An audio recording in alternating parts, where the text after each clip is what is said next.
and welcome to round 3 of the My Bike Motorcycle Insurance Australian Superbike Championship presented by Motul.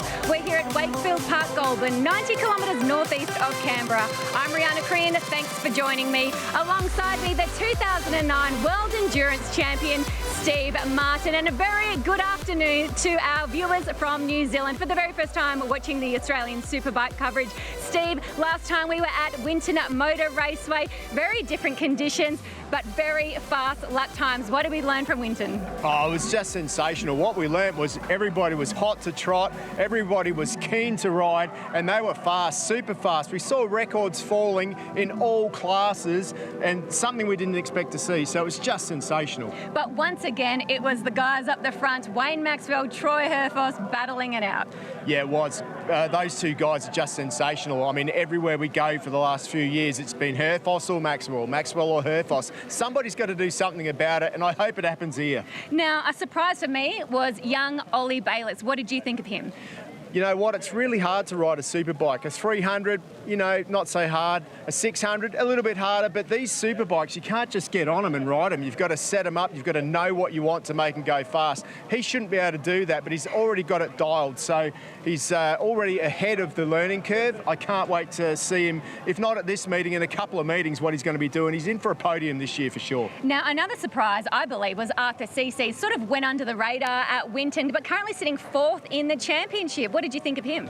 Well, Arthur's just one of those guys. He's, you know, he's got MotoGP pedigree. You probably don't remember or can't think about it, but in the end, he's been in this championship for a couple of years. Started off as a privateer, building his way up. He hasn't had a good bike. This year, he's come with the right package, and it's made a difference. He's up there and he's in for the fight. If you know Arthur, he doesn't want to stop. Now, I believe you caught up with him earlier in the weekend. Very much looking forward to that chat you had with Arthur Sissis. Let's have a look at the championship points after our first weekend out at Winton Motor Raceway, and it is, of course, Wayne Maxwell who sits at the top of the sheets in 45 points. Mike Jones there in second on 38 points. Troy Herfoss sitting there in third. Was really hurt with that issue he had in race 1. Arthur Sissis, who spoke to him, in 4th. Glenn Allerton in 5th. Ollie Bayliss there in 6th. Crew Halliday, Jed Betcher, Brian Starring and Josh Waters rounding out the 10. Steve Martin, it is awesome to have people, fans, crowd. We look over at the hill, there's cars everywhere. This is fantastic. Oh, look, this is fabulous. I mean, people are out and about. It's what we want to see here in Australia, and especially here at Wakefield Park. We've been really supported, and to have all the people up there with their barbecues coming here. We've got all the riders in pit lanes signing autographs. Just fantastic to see. The sport deserves it, and everyone here is having a good day. And of course, the sun is finally out. We were greeted with sort of foggy skies this morning, but it's absolutely spectacular. What was spectacular was qualifying yesterday. Times were absolutely on fire, and it was Boost Mobile K-Tech Suspensions, Wayne Maxwell, who took out the Elite Roads pole position, dipping into the 56s, Steve.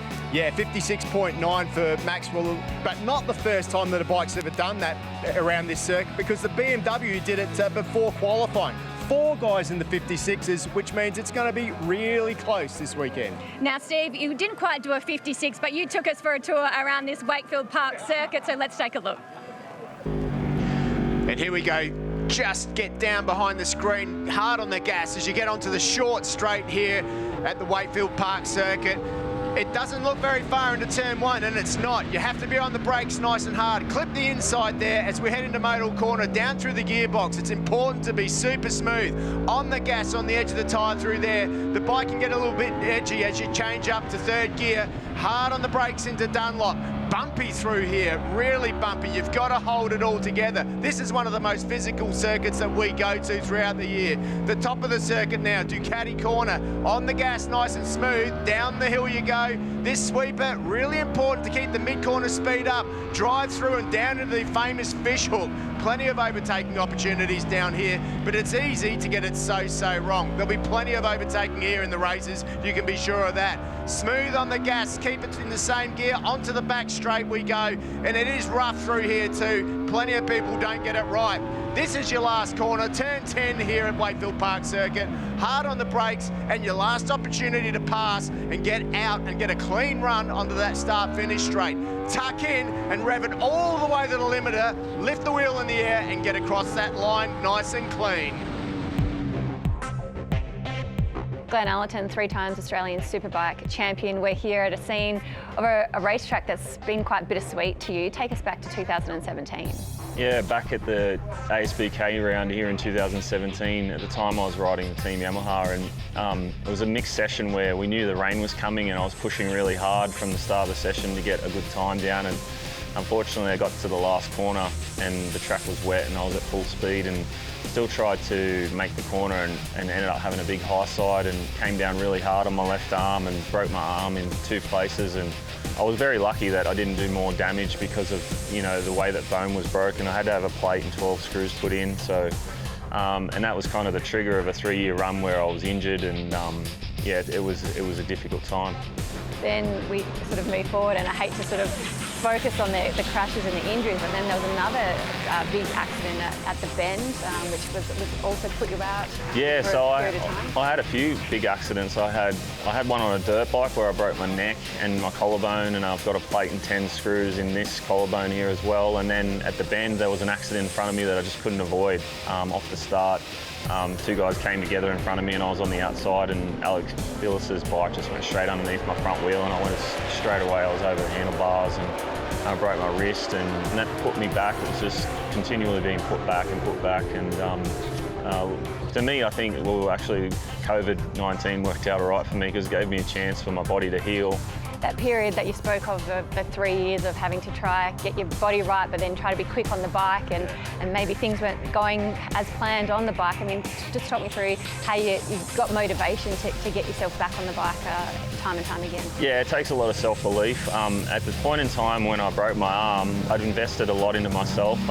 Yeah, like I said, I was riding for Yamaha, but I was going to as many ride days as I could. I was travelling to Phillip Island, and I was spending my own money and making sure that I was prepared the best that I could be. And I know that at that point in time I was clearly, you know, in my mind I was the best rider in the country, and I was going to put together a really good year.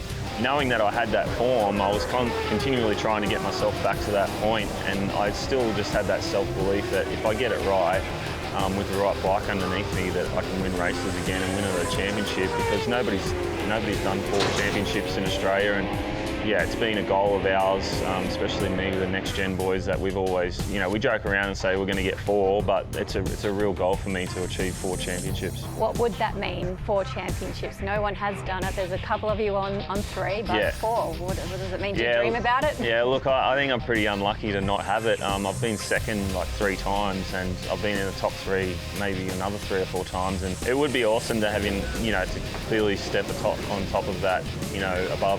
I think there's like 3 or 4 of us that have 3 now, so to separate yourself would be great. I just am starting to enjoy the process of racing. I think you take it for granted when you're young, but as I've gotten older and I've just recently turned 40, I'm really enjoying the process of getting myself ready, setting up the bike, working with the team, working with the guys, and just I'm enjoying my racing.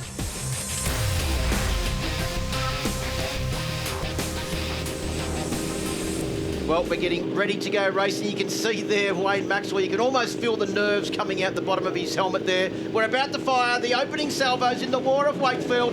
Alpinestars Superbike class is ready to go racing. Superbikes are go. Great start from Lachlan Evans on the second row of the grid as well. But I think Maxwell should lead as they head down in towards turn 1 for the first time. He does. Herfoss is back there in 3rd position. Mike Jones has got away well and sits in 2nd position as they start the long run up the hill.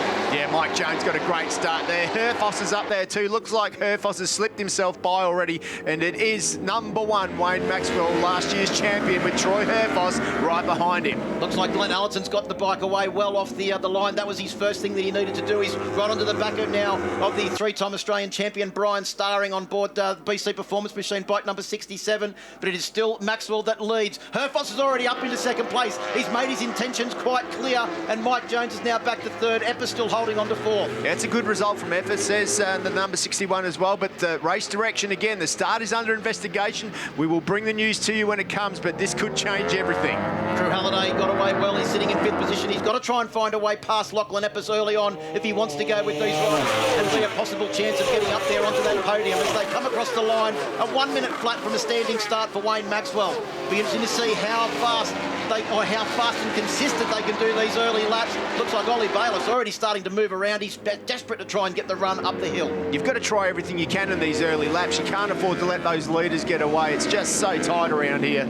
You've just got to try and hold it together. Brian Starring up there too. Good start by him. He'll need a couple of laps for those Dunlops to come in, but when they do, I tell you what, they keep their pace towards the end of the race. Immense amount of pressure being put onto the back of young Lachlan Epps now by Crew Halliday, Brian Starring and Glenn Allerton at the top of the hill there. You can see Epps just ran a fraction wide. Look at them all queuing up. Ollie Bayliss on the back of them as well. Matt Walters and Josh Waters inside the top 10 as we come round to complete this second lap as well. There goes Crew Halliday sailing up the inside of Lachlan Epps. How deep and late was Crew Halliday on the brakes there? No worries about his fitness here today.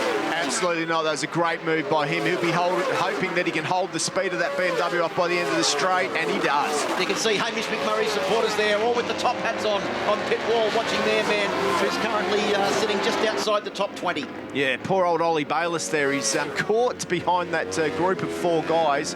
It's going to be a struggle for him. One thing he hasn't got a lot of experience in is like overtaking, but we do know his strength is towards the end of the race. From the short time that he spent on the Superbike, he gets faster and faster every lap, so hopefully that can play in his favour. Well, just think of the amount of Australian championships in that little group of riders just in front of Ollie Bayliss, not even taking into consideration the championships that have been won by these 3 out front. All of them are multiple-time Australian Superbike champions as they make their way down into Yamaha Rev's hard corner now and drive out onto the start-finish straight, coming round to complete lap 3 of this 20-lap journey. Wayne Maxwell gets the lap record with the fastest ever lap around this circuit, quicker than qualifying, 56.787. That is flying. Yeah, 56.916 was the fastest lap in qualifying and practice on Friday. So 56.787, to give you an idea, that's only 0.6 of a second faster than the old lap record that was set last year by Glenn Allerton on board the Maxima BMW of a 57.389. Yeah, well, 0.6 of a second around this short circuit's like 1.5 seconds at a long circuit. It looks like Lachlan Epps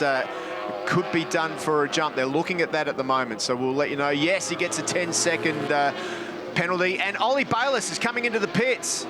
Well, not sure what's the matter with Ollie Bayliss's machine. Hopefully around it can get down there to the Desmo Sport Ducati pit area. But there it is, confirmed, bike number 83. I did mention he got a cracking start, Steve Martin. Unfortunately, that was a fraction too fraction. That's right.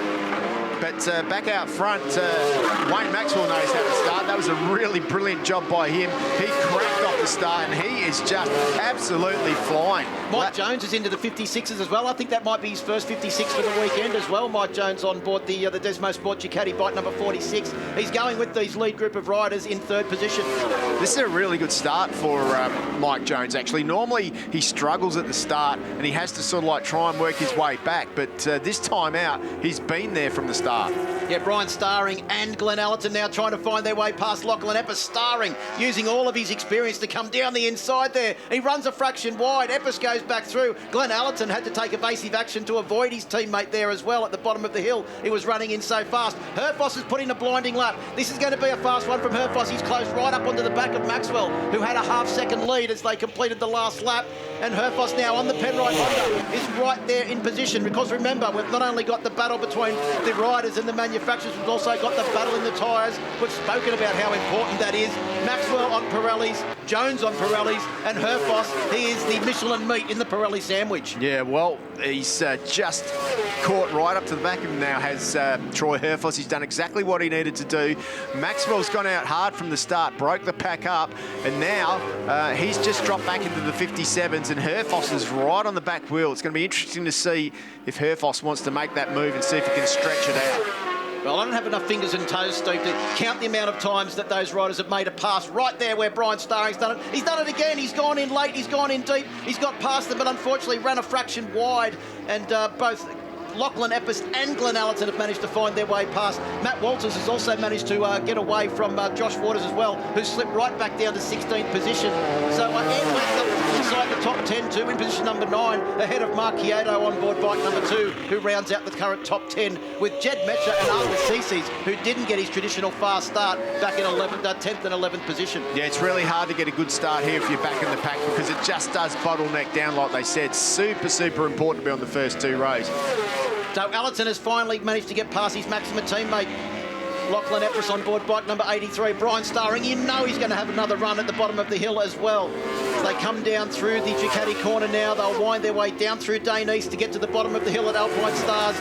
A favourite overtaking place of both Wayne Maxwell and Troy Herfoss. The current lead for Wayne Maxwell is 0.2 of a second. That's effectively nothing as they come round to complete these 7 laps of the 20-lap journey. Yeah, definitely a big gap now to Crew Halliday. It's going to be difficult for Glenn Allerton. Oh, up the inside. That's a big move by the Kawasaki man, Brian Starring, but he manages to pull it off. The BMW's got the drive, though. Remember, Lachlan Epis is going to finish 10 seconds back from where he is, but the speed of the Kawasaki down the straight is, as it always is, fast. Yeah, well, they've finally managed to do some modifications to the engine within the ASBK rules, have BC Performance. They raced it the first round with a completely standard motorcycle. Here we go. Look at this manoeuvre from Brian Starring. We saw it at the last round last year, how confident he was there. Remember, it was a move at that exact corner that got him up onto the podium in the final race of the weekend, and he's managed to replicate that to move up one position now. We said we hopefully can find out what happened to Ollie Bayliss. He's with Rihanna. Oh, I'm really disappointed. Ollie Bayliss just sitting here in the pit garages. Ollie, have you got some information about why your bike's in the garage? Yeah, I mean, we had a pretty good race start. I think we were sitting in 7th place, and I was sticking with the group pretty easy. Unfortunately, we came into the last turn and the bike cut out, so hopefully we can get all that sorted in the lunch break and get out for the second one. Yeah, tough way to start the day. Thanks for the info. Cheers. Yeah, thanks very much, Rihanna, and great to hear from Ollie Bayliss, who's obviously disappointed, but still takes the time to let the fans know exactly what's happened, and fingers crossed that Ben Troy and the crew can get that bike back there, out there on the grid, because he certainly is a rider that plenty of people want to watch. Always a super tricky one, though, to try and find an electrical gremlin, because you never can be sure that you've found it. You think you've found it, and it may come back, but let's hope, like you say, they do sort that out, or they can move on to their other bike and have a good race next time out. Just watching Wayne Maxwell and Troy Herfoss, both of them look like they have these bikes on rails at the moment, despite the fact that they are lapping around this circuit consistently in this race, as Herfoss did at the last round, 0.2 of a second under the old lap record. They have not in this race, as far as I can look, looking at our timing monitor, Steve, actually been over the old lap record on any lap so far, and we are coming round halfway round the 10th lap. We're half race distance. Yeah, I mean, the smartest thing for those two guys, as we look at a gaggle of riders, there's Jed Metcher in there, there's a whole bunch of different guys in that group, Ant West, Mark Kyoto's in there too. Arthur Sissis is making his way through that pack too. But and there's Emily Herfoss. She's looking a little bit nervous. Baby's having a sleep. How can that baby sleep with all of the action that's going out on track? If I put earmuffs and gave you a dummy, you'd be asleep too. Probably would. Let's have a look at that battle there. Mark Kyoto has got a fair bit of attention coming from Arthur Sissis. But what about the rider on the back of that pack? Arthur's run off there. Yep. Can he pull it up? He's going to have to... He's dropped it. Arthur. Unfortunately there, you could just see he got on the brakes aggressive, it bottomed out, lifted the back wheel up. He had to let the brakes off. He ran out of room. Very bumpy, that corner two. Makes braking, or late braking as late as they are there, so very difficult. Makes it even more impressive what Brian Starring was able to do a couple of laps ago. Let's have a look at the replay. You can see Arthur come up the inside, the back wheel off the ground multiple times. Just, you can't turn the bike into the corner when the back wheel is off the ground. Well, not when you let it go, then like stab it, let it go, stab it, let it go. If you'd have stabbed it and let it come out, he might have had a chance. Do you know what I mean? But I know who's that. Someone else is down. That looks like could be Hamish McMurray, is it? Can't quite see what the number is on that bike. Fossey's starting to have a bit of a look up the inside there at the bottom of Alpinestars. One of his favourite overtaking manoeuvres. Maxwell's starting to get the back end, starting to move around a little bit as well. Well, if Maxwell's smart, he'll have... Oh, look at Herfoss now. Herfoss has got to drive. Looks up the inside. He can't do it yet, but I'm pretty sure that Herfoss is feeling pretty comfortable there at the moment. If Maxwell is smart, he will be holding a little bit back now. He really will. He can't show Herfoss what he's got, but it's difficult to do that at this pace. I mean, boy, 57.7 last time through for Wayne Maxwell. The thing is has he backed it off? You can just see now, like he's lost half a second a lap, and Herfoss is up the inside now. Herfoss is all over him. Yeah, Herfoss wasn't able to put a move on there at Motul corner because there were yellow flags which stopped him. He had a bit of a look at the top of the hill now. Is he going to try at the bottom of Alpinestars and put the pressure on Wayne Maxwell? We saw it here last year. Maxwell would try and slow the pace up. Herfoss would try and get in front and then pull away. Has a bit of a look up the inside. Maxwell just runs in there so deep that Herfoss can't get past. That was Hamish McMurray that crashed at turn 1 on board bike number 33. There's Luke Johnson in that group too now. He's having a good race, Dyson, with Jeb Metcher and Mark Kyoto there. There's Herfoss up the inside. No, can't quite get the job done. Maxwell just runs in a little bit deeper at the final corner. That's Yamaha Revs Your Heart corner.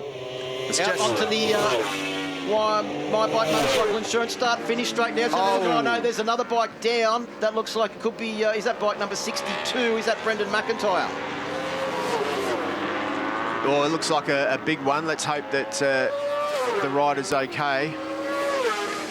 You can see moving there, the marshal has moved over. We've got a red flag stoppage on lap 14 of the 20-lap race. Wow. So this is going to make a very interesting conclusion to this race. Just saw there, Maxwell looks over his shoulder to see where Herfoss was, and his visor nearly hit Herfoss's screen. That's how close he was.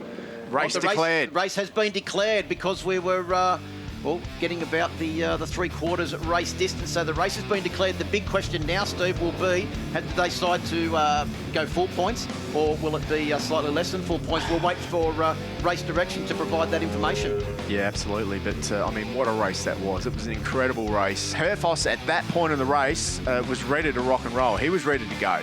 So that was the issue that we had there. Like, in the first part of the race, Maxwell was going to win, and that's why Maxwell was in front. But then in the last, 2 laps before the stoppage, Herfoss started to feel that he had grip, and bang, he was going to go, but he never got the opportunity. You can imagine the emotion that they've got at the moment. Like, Herfoss is never going to be happy right now. He's never going to be happy. Hey, good job. We didn't get the race yet. If you know what I mean. If you know what I mean. Not me, I'm your mate. Yeah, I know, I'm just saying. It's fucking amateur the way they do it. Oh, the lack of who out of us two, they're going to pull the gloves off, 10 to go. You know what I mean? Like, not me, you know what I mean? If you were following me, it's a bit We should want to go see race control. They have to fully get out of the way. I know, it was bullshit. And then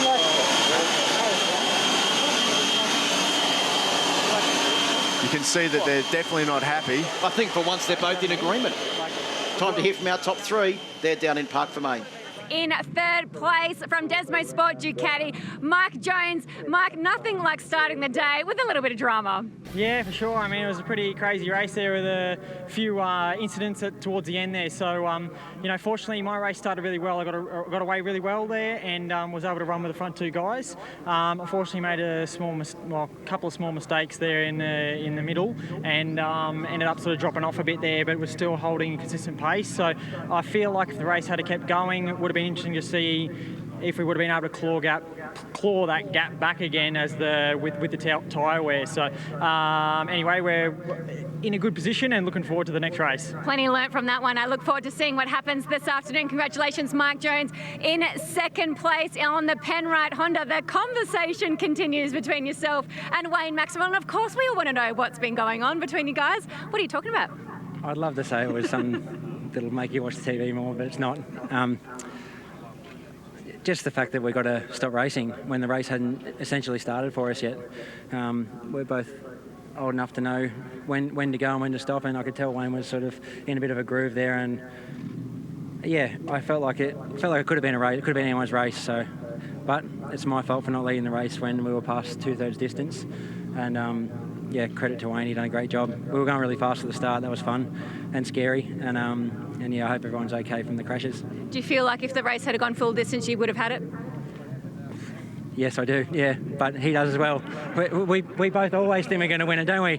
Like, and that's nothing personal against Wayne. I just, I was, how can I say I wasn't going to have a go at winning because I was right there. So, but you never know. Wayne's sheepish. Maybe he's going to pull the pin and do 6.5 at the end. Who knows? He's done that before. So, but I reckon we'll find out in the next race. We love the games. Congratulations, Troy Herfoss, and taking out the victory for the first race of the day, the Boost Mobile K-Tech suspension. Wayne Maxwell, Wayne, we love it. We love the gamesmanship. We love the fighting. We love the battles. But congratulations, another victory. Yeah, unbelievable. I wasn't even reading my board. I was reading Troy's board, and then I thought I had a 2-second gap, and yeah, it was just a bit of a mess. The lap traffic didn't do like wasn't doing us any real favours.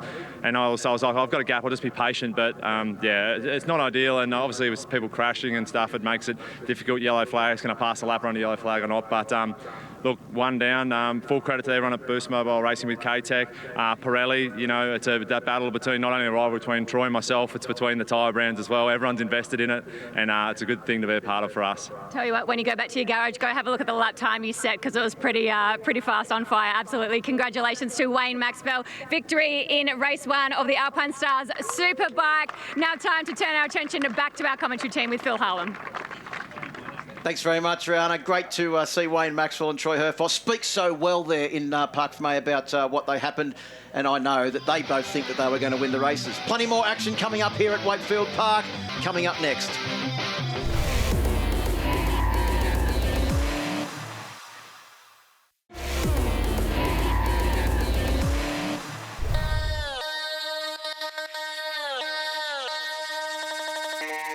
It's not very often you get to talk to someone of the calibre of this guy who's been places that you probably don't know he's been. Today, we're going to find out how Arthur Sissis is sitting here in this seat right now. Arthur, welcome to Wakefield Park. It's been a long road for you to get here, hasn't it? Yeah, it's a bit different to what I've been, where I've been, but no, it's good. It's good to be in the Australian Superbikes. But you started literally in Speedway when you were a youngster. Yeah, I've always ridden motorbikes since I was a kid, and one of our friends had a Speedway bike, and we went to a race, and I liked it, and my dad bought me a Speedway bike, and yeah, I was pretty good at it. So. Yeah, but to get from Speedway to road racing, there's got to be some sort of story about that, because you didn't just start here in the Australian paddock, you headed overseas, but there's a little bit of a backstory to that. Yeah, I was actually racing the World Speedway Junior Championships in Europe in 2008, and I was too young to race a road bike here in Australia.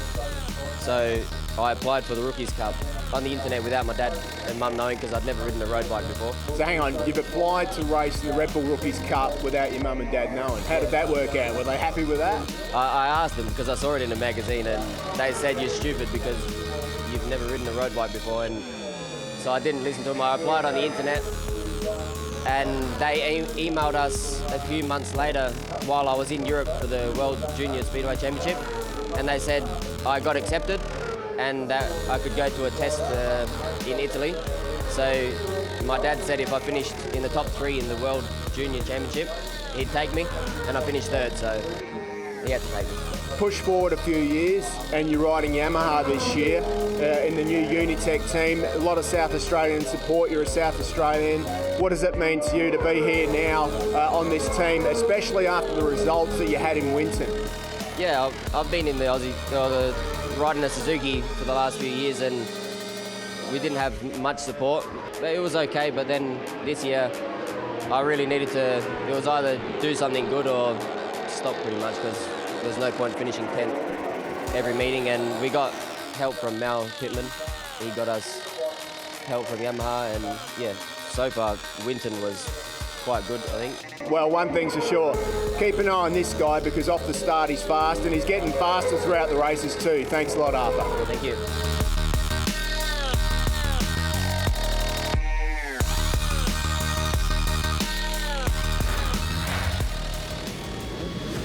Well, the war of Wakefield is about to come to a conclusion. Who will take victory? Wayne Maxwell's won one battle. Who will win the second battle and take victory overall? Alpinestars Superbikes are ready to go racing for the final time. Superbikes are go. Good start once again from Lachlan Empress. Looked like a good start too from Yanni Shaw as they make their way down towards turn 1. It is Mad Mike Jones on bike number 46 that takes the lead on the Desmo Sport Ducati. He will lead them up the hill for the first time. Maxwell's got a tight line. Can he come back on the inside? No, he can't. It is Jones that leads as they get to Dunlop. That is exactly what Jones wanted. He needs to get in front. He needs to slow these two guys down, close the pack up a bit, put a bit of pressure on Herfoss and Maxwell, and that's exactly what he's done. He will be very, very happy with that start. Tell you who else is very, very happy is Crew Halliday. He's got a a cracking start. He's in 4th position and he's right on the back of Troy Herfoss's Penrite Honda CBR 1000 RRR as they make their way through Alpinestars for the first time. Allerton has also got a cracking start. That's him in 5th position. He's right up there on the back of Crew Halliday. These two have had plenty of close comings together, not only here and not only this year. They don't particularly want to finish behind each other either. No, absolutely. That's good news for Allerton. He's got a lot less work to do. If you remember, he had to get past Lachlan Epps and also Brian Starring in race 1. He's already in front of them, so let's hope that he can stay with the front guys. He has got the pace. Maxwell already passed and up into the race lead ahead of Mike Jones. So it is the Boost Mobile Racing with K-Tech Ducati ahead of the Desmo Sport Ducati and the Penrite Honda CBR 1000. Then we've got the Yamaha YZF R1M of Crew Halliday. Then it's the BMW S1000RR of Glenn Allerton right behind, and Lachlan Epps on the second of the Maxima BMWs in 6th position. The first of the Kawasaki ZX-10Rs. The new, brand new double R model is Brian Starring in 7th place. Ollie Bayliss is away in 8th. Arthur's up to 9th place, and Josh Waters on the second of the BC Performance Kawasaki's rounds out the top 10. One thing that we know, that Maxwell is so strong on the front end, and that's where I reckon he would have got Jones into the first Motul corner. He would have just dove up the inside. He is so strong, so much confidence in that front end. Let's see what Jones does this time round. He should be able to get the driving car. Well, it's the two Pirelli shod machines that lead at the moment from the Michelin shod Honda. So we make our way down into Motul corner. And you described it before, Steve, when we saw the track preview this morning, that corner at the bottom of the hill there, turn 2, is one of the most important on this track. And we're getting towards the area where Wayne Maxwell and Troy Herfoss go to their favourite overtaking manoeuvres, late and deep on the brakes at the bottom of Alpinestars. But it's a bit early in the race, as you said at Winton, to start showing everybody all of your cards. Well, right here, right now, with a bit of a buffer, I think that Maxwell's going to go for it. He's going to push the pace and try and keep Jones between himself and Herfoss. Herfoss there in 3rd spot will be looking for a wave past at any second. Looks up the inside now. He can't do it. Jones is too good on the brakes. I was going to say, do you think Herfoss will take a lap or two to wait? I don't think he's going to wait at all. He looks like he's desperate to try and get past Mike Jones. It's a little bit different tyre strategy as well. Of course, the Michelin tyre, it takes 2 or 3 laps to get going, if you know what I mean. Like, if you push it too hard, there is a chance that, you might make a mistake. So I think that Herfoss is, in a bit of a hard spot at the moment. If he can hang there, he will. Let everything settle in, and then later on in the race, we'll see him go. Well, we've got Marchiato. Looks like he's come off track on board bike number 2. Looks like he should be able to get that bike up and going. Herfoss might even be happy just to sit there as long as the gap to Maxwell is so small between Maxwell and Mike Jones. But as soon as Jones starts to lose touch with the Boost Mobile Racing with K-Tech Ducati, that might be a different story. You're assuming he's going to lose touch. He's right there after 3 laps at the moment. He's doing a really good job as Mike Jones. This is the weak part of his race. He can never stay with him in the start, but he's found something. He's doing it this time out. Well, 56.966 for Maxwell, the fastest lap of the race so far. There's a replay of Marchiato. Once again, the Motul corner has caused someone to slip off the circuit. A little bit of a tricky situation for Wayne Maxwell as well, because he does lead the championship. If he finished in 3rd, it'd be a pretty safe 3rd. What does he do? How hard does he push it? Back marker there. That could have been Mark Chiodo just making his way back round. Crew Halliday and Glenn Allerton still at each other's throats in 4th and 5th position. Lachlan Epps and Brian Starring not too far behind them either. You can see them just come into the shot there as they make their way out into the My Bike Motorcycle Insurance start-finish straight. But look at the gap that these top 3 have opened up over the battle between Crew Halliday and Glenn Allerton. And Jones, pointed out, doing a sensational job to stay with Maxwell. Look at the drive that Herfoss got just then. That was sensational drive. Josh Waters, unfortunately, back into the pits on board bike number 21. They've been having electrical problems with that machine all weekend. Looks like it's pushing into the corner or something. Not happy with that for him, but let's hope they can get a little bit more testing under the belt and sort that thing out. Let's keep an eye on Herfoss, and if he tries to make a move past Jones, coming up to one of his favourite. Oh, Jones just a little bit out of the seat there. I think he was keen to get on the throttle. He could hear the Penrite Honda right behind him. Jones was wide there too. They make their way down into Yamaha Revs your Heart corner now and out onto the straight we come. Let's watch Herfoss. He was strong at the end of the straight through Motul corner and the drive up the hill. What has he got for us? I'm still trying to get used to Troy Herfoss having a bright helmet. He's for years preferred the more stealth black helmet, but you certainly won't miss him with that one. No, there's nothing about stealth and Herfoss this year. But we saw Josh Waters in the pits. Let's go down for an update from Rihanna. Yeah, thanks, Phil. I'm pretty frustrated. Josh Waters. Josh, can you give us an update? What's going on?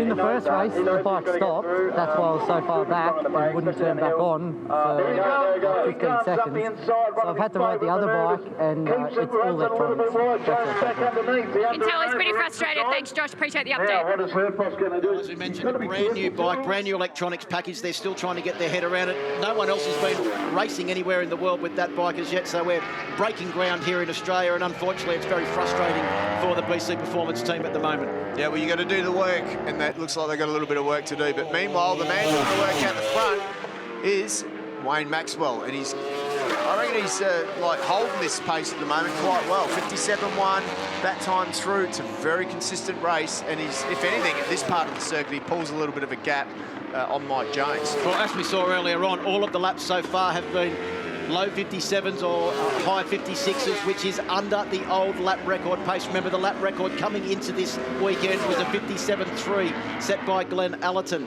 So the pace has been absolutely on, exactly the same as what we saw with at Winton, Steve. But at Winton, the track had received some modifications. Here, there has been no track modifications apart from a couple of curves, which is not really going to affect the outright lap time.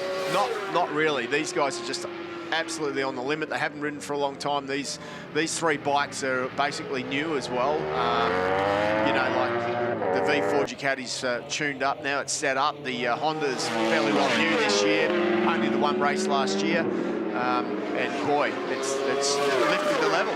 Do you think Wayne Maxwell's relieved that all he can see is the person behind him is bike number 46 and not number 17 that he was expecting? Well, he knows that 46 is, he knows he's there. Don't worry, 17 will be there. He knows that. He knows that Herfoss, towards the end of the race, needs to build up as much of a gap as he can, because that's when Herfoss should be strong.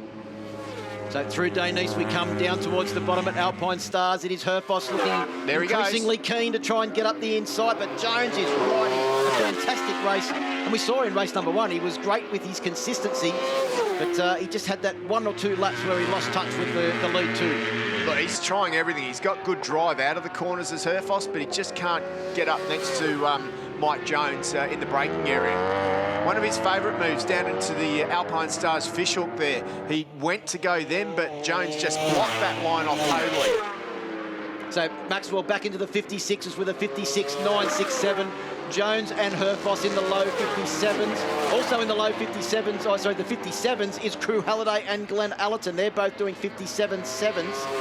But Maxwell, his last lap was only 1/1000th of a second off his fastest lap of the race. It's a good ride by Glenn Allerton. He got a good start. Now he's caught up to Crew Halliday. He's behind Halliday now, so these guys are going to have a decent battle.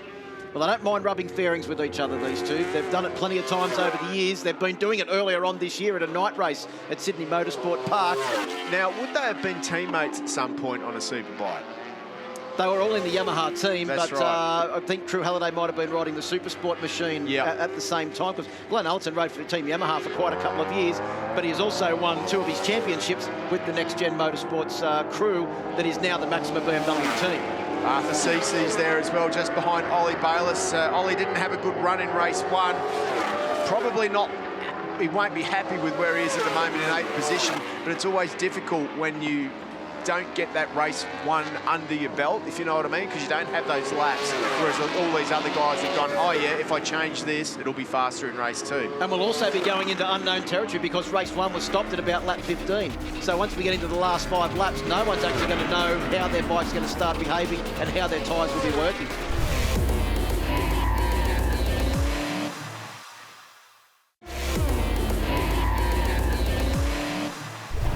Trying everything he can. You know, when he's got that foot out, that's pretty much on the limit, but Mike has just got that little bit more. Mike is a pretty slight guy as well, and he makes that V4 Panigale fly down the straight.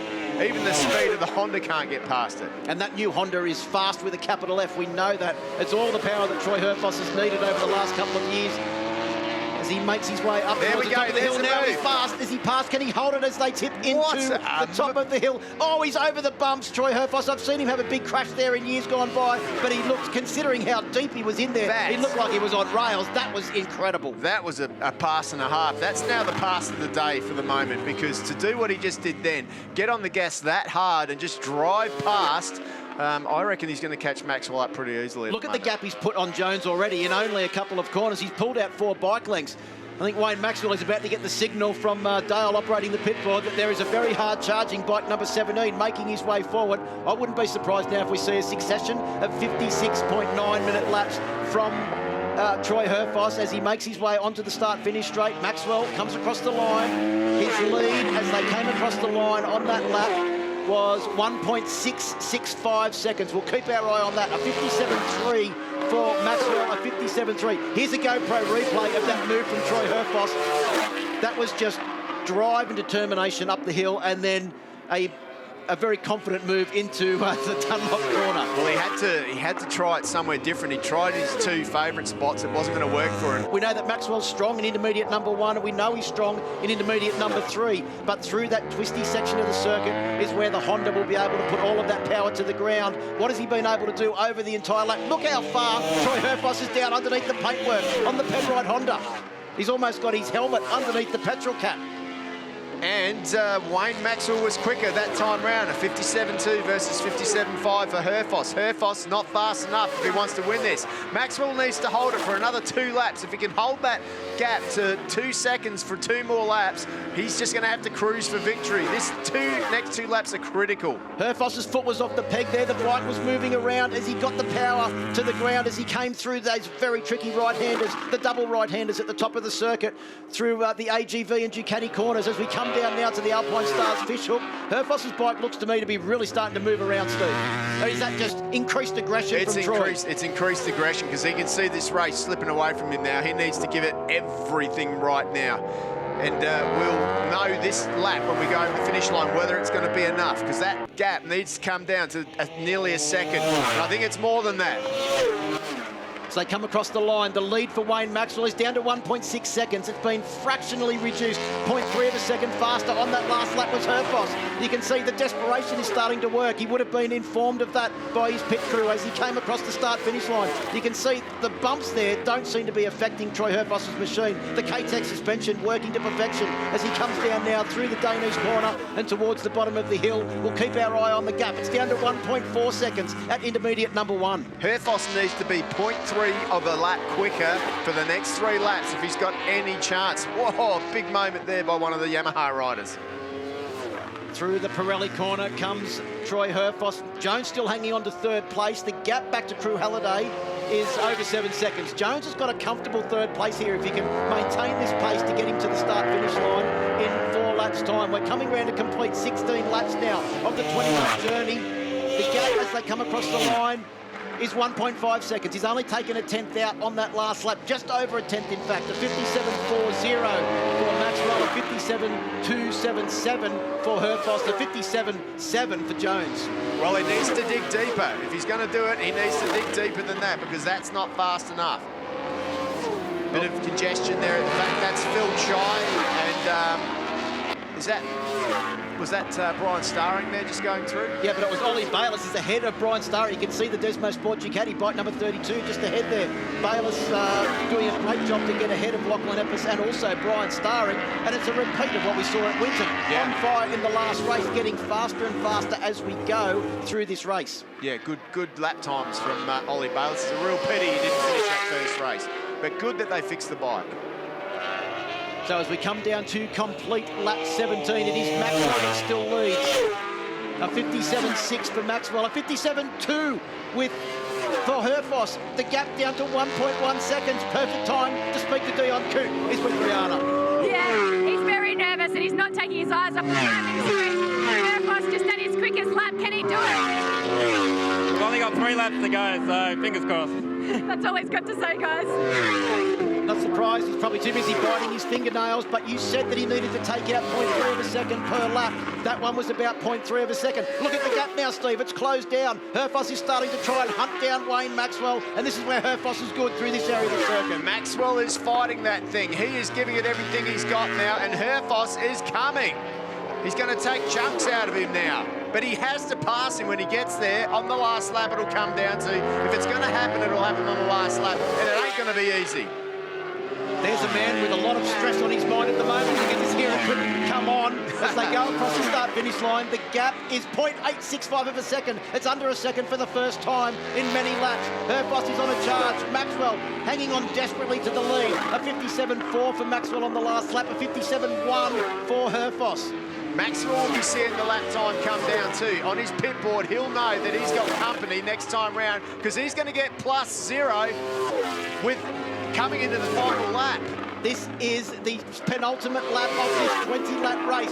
Maxwell has to get around this lap and maintain the lead over Herfoss for one 2.2 kilometre, 10-lap journey around Wakefield Park. It's going to be a hell of a ride. I hope everyone is sitting down. This is going to get exciting now. Well, you need to be ready. We've got a back marker coming up as well. Let's hope that they get out of the way, because this is going to be very, very interesting. We know how hard it is to overtake here. We saw how long it took Herfoss to get past Mike Jones, so here we go. Big moment for Maxwell there as he got on the brakes to tip into turn one for the first time. The Boost Mobile Racing with KTEC machine was all over the show, but Maxwell managed to hold on. Herfoss drives up the hill. We are on the last lap. There is only 8 corners to go now. Maxwell fighting to try and hold off Troy Herfoss. You know he's going to have a go, Steve Martin. I reckon bottom of the hill, Troy Herfoss is going to have the massive lunge at the bottom of Alpinestars. Maxwell's smart. He's got to close that down. He'll know to close that down, and he does, but he leaves a gap. Herfoss looks up the inside. Herfoss is through. Herfoss is through. Maxwell on the cutback.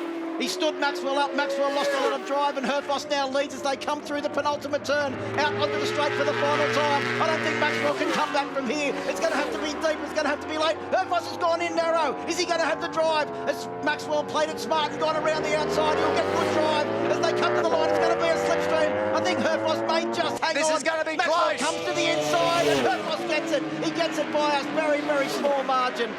0.086 of a second. Unfortunately, Maxwell wasn't smart enough. That was a fabulous, fabulous race. That was just unbelievable, and that is typical what we've come to expect from them two over the last couple of years. Congratulations to Troy Herfoss, an unbelievable ride. We thought he was too far back. We thought he might have left himself with too much work to do. But no, the governor of Goulburn, the wizard of Wakefield Park, was on fire, and he has done exactly what this crowd has expected him to come and do. What a race. Look, they're having another chat now. They did get to duke it out. Well, congratulations to those two. Congratulations to Mike Jones as well. A sensational ride in third position, and he'll take solid championship points. Wayne Maxwell will go away knowing that he was the fastest rider on track, but over race distance, he unfortunately just came up 0.086 of a second short, but he will take the round victory, his second round victory of a row. That is special. Stopping on the track to have a chat. That's mutual respect. Absolute mutual respect. Either one of those could have won that. And we've seen it time and time again. It's one apiece for the last 2 meetings now. That's the hardest earn I've ever seen, Steve. That was incredible. That was back to Mike Jones earning his championship in 2019 over Herfoss at Sydney Motorsport Park. It was exactly the same intensity, and Herfoss once again has proven that he is never going to give up, and we said it was at the bottom of Alpinestars that he'd be having a go. He proved us right. It's his favourite place to put an overtaking manoeuvre on, and it was an absolute pearler. Now time to speak to our race winners for the Alpinestars Superbike class. In third place, Mike Jones. Mike, you got them on the start, but didn't quite have enough to hang on at the end there. Congratulations on third place. Yeah, thanks very much. The start was incredible. You know, obviously to come from third position and lead into the first turn there was fantastic. But yeah, I mean, I really tried my best to, once Wayne went past me, try my best to hang on onto him. But felt for me it became a little bit more difficult as the race went on. And obviously Troy got past me there as well, and big congrats to him because that was an unbelievable ride for him to come across to the win. So big congrats to him, but special thanks to the Desmo Sport Ducati team. We've worked at 100% all weekend, and yeah, got to be very happy to finish on the podium. Congratulations, 2 podiums for you this weekend, Mike Jones, and taking out second place. There are not enough words to describe the battles between him and Troy Herfoss at the moment. Congratulations, Wayne Maxwell.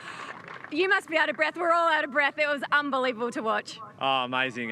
It's such a... I was sort of thinking to myself, I was seen the lap time coming down a little bit. I seen Mike was there, was growing, then I was like, oh, 17, I better just keep nailing the lap here. Got caught out a little bit of lappers, lost like 4/10 that lap, and it's hard to get back in the rhythm when you've got like a little bit of arm pump and you're blowing pretty hard. So yeah, it's hard to get back in the rhythm, but we sort of did, and yeah, look, it's been by Troy around here. I've always said that's not so bad. If I can sort of see him at the end, that's pretty good. So I'm happy with that. My guys, unbelievable. You know, as I said, Winton was a struggle for us. Come here, I knew if we could leave here without losing any points, and we gained one. So full credit to the Boost Mobile team, racing with K-Tech. They've done a fantastic job. Our partner Pirelli, unbelievable. Like, yeah, to back us, their enthusiasm and stuff towards trying to make something better, and yeah, make my last year memorable and win another championship. So it's not really all about me. There's plenty of guys in Pirelli's, but yeah, I'm loving the experience through that. You're in a pretty good purple patch at the moment. Congratulations, Wayne Maxwell, the man of the moment, hit the parade lap to celebrate a victory that was very, very worthy. Congratulations, Troy Herfoss. I'm not going to speak. I'm just going to let you do the talking. That was awesome. Yeah, thanks very much. Like, I usually always like fight to the end. Like, I think I can win it, but there was honestly a few laps in the middle there when I got past Mike. I was really struggling in the lefts here with grip, and that's it. I don't want to do what I done at Winton. I'm going to have to settle for second here, and it sort of stayed the same. I was really strong over the top of the track, and Wayne was really strong around the last little bit, and like I can't even remember some of the race now because but I knew like in race one, like the reason I was upset we couldn't go to the end was like I knew I wasn't fast enough today to show him anything, and that's why I was sitting behind him in race one. I felt like I could pass him in some areas, but you know, if I showed him what I was doing, he was going to be better than me in that certain part of the track. So that explains why when I passed him, I was literally on the inside line because he was so strong into that last turn and off it.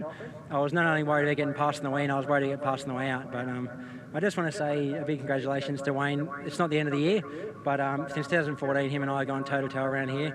And it's a bit sad to think that's our last little battle around Wakefield. But it was a battle to end all battles. Congratulations, Troy Herfoss, and congratulations to all the Alpinestars Superbike competitors, Troy Herfoss, Wayne Maxwell and Mike Jones.